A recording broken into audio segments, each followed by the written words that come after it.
નમસ્કાર, weather analysis સાથે હું છું પાયલ અને આ મેપ જોઈને તમને એવું થતું હશે કે બેન વરસાદ આવી રહ્યો છે એટલે ચોમાસું આવી ગયું, પણ ચોમાસું હજી નથી આવ્યું. પ્રી મોન્સૂન એક્ટિવિટી પણ થોડા દિવસમાં શરૂ થશે, પણ અત્યારે ઘણા બધા વિસ્તારોમાં વરસાદ પડવાની શરૂઆત થઈ ગઈ છે. મોટાભાગે દક્ષિણ ગુજરાતના વિસ્તારોમાં અત્યારે વરસાદ પડી રહ્યો છે અને એનું મુખ્ય કારણ છે જે આપણે સમજ્યા કે અરબી સમુદ્રમાં એક સિસ્ટમ બની હતી. સિસ્ટમ જેમ જેમ આગળ વધી રહી છે એમ દક્ષિણ ગુજરાતના ભાગો એટલે ગુજરાતના દક્ષિણના ભાગો અને મહારાષ્ટ્ર અને ગોવા અને બધા વિસ્તારોમાં અત્યારે વરસાદની શરૂઆત થઈ છે. વરસાદ પડી રહ્યો છે. ક્યાં વરસાદ પડવાનો છે, કેટલા દિવસ વરસાદ પડવાનો છે, પ્રી મોન્સૂન એક્ટિવિટી કેટલા દિવસની છે, બધું જ સમજીએ. સૌથી પહેલાં હવામાન વિભાગ જે આગાહી કરતું હોય છે એ પ્રમાણે મેપમાં જોઈએ તો આજની તારીખ 5 અને 5 તારીખે જોઈએ તો દાહોદ, છોટાઉદેપુર, તાપી, નવસારી, ડાંગ, વલસાડ, દમણ, દાદરા નગર હવેલી આટલા વિસ્તારોમાં વરસાદ પડવાનો છે. અને અત્યારે હાલની સ્થિતિમાં જ્યારે હું શૂટ કરી રહી છું ત્યારે પણ ત્યાં વરસાદ પડી જ રહ્યો છે. ઘણા બધા વિસ્તારોમાં વરસાદ પડવાની શરૂઆત થઈ ગઈ છે. હવામાન વિભાગે 10 દિવસ જેટલી દિવસની આગાહી આપી દીધી છે. એટલે પ્રી મોન્સૂન એક્ટિવિટી એવું કહેવાય કે 7 તારીખથી જે શરૂ થવાની હતી એ થોડી વહેલા થઈ ગઈ છે અને એ સિસ્ટમની જે આગળ વધવાનો જે ભાગ છે એના કારણે પણ વરસાદ પડ્યો હોય એવું કહી રહ્યા છે હવામાન વિભાગ. એટલે 6 તારીખની સ્થિતિ જોઈએ તો દાહોદ, છોટાઉદેપુર, તાપી, નવસારી, ડાંગ, વલસાડ, દમણ, દાદરા નગર હવેલી જે આજે વરસાદ પડ્યો એ જ કાલે એટલા વિસ્તારોમાં જ પડવાનો છે. ક્યાંય ભારે વરસાદ નથી. બધી જ જગ્યાએ સામાન્ય છૂટો છવાયો વરસાદ પડવાની સંભાવનાઓ છે. પણ પ્રી મોન્સૂન એક્ટિવિટી જ્યારે સ્ટાર્ટ થશે ત્યારે વધારે વરસાદની સંભાવનાઓ દેખાઈ રહી છે. 7 તારીખની સ્થિતિ જોઈએ. 7 તારીખે નર્મદામાં વરસાદ પડવાનો છે. પહેલાં દાહોદ, છોટાઉદેપુર, તાપી, ડાંગ, નવસારીમાં પડતો તો નર્મદામાં પણ 7 તારીખે વરસાદ પડવાનો છે. એટલે આ બધા જ વિસ્તારો મોટાભાગના દક્ષિણના વિસ્તારોમાં વરસાદ પડવાની સંભાવનાઓ છે.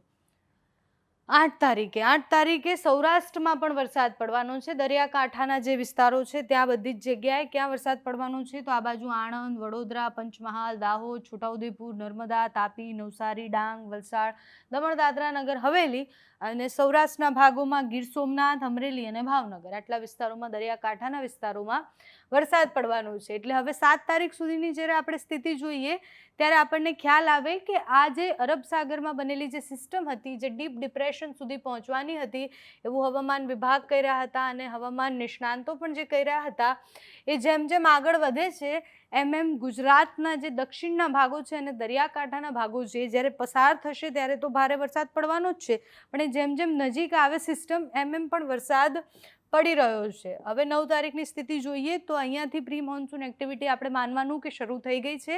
પ્રી મોન્સૂન એક્ટિવિટીની શરૂઆત એટલે હળવો વરસાદ પડશે પણ અમુક સ્થળ પર અને ગાજવીજ સાથેનો વરસાદ.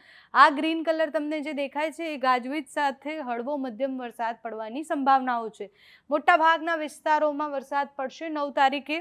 સૌરાષ્ટ્રના રાજકોટ, જુનાગઢ, ગીર સોમનાથ, અમરેલી, ભાવનગર, બોટાદ બધે જ વરસાદ પડવાનો છે અને હળવાથી થોડોક વધારે મધ્યમ વરસાદ પડશે તો મહેસાણા, અમદાવાદ, ગાંધીનગર, સાબરકાંઠા, અરવલ્લી, ખેડા, આણંદ, મહીસાગર, પંચમહાલ, દાહોદ, વડોદરા, છોટાઉદેપુર, ભરૂચ, નર્મદા, સુરત, તાપી, નવસારી, ડાંગ, વલસાડ, દાદરા નગર હવેલી એટલે દક્ષિણના ભાગોમાં, મધ્ય ગુજરાતમાં અને સૌરાષ્ટ્રમાં બધી જ જગ્યાએ છૂટો છવાયો સામાન્ય ગાજવીજ સાથેનો વરસાદ 9 તારીખે પડવાનો છે.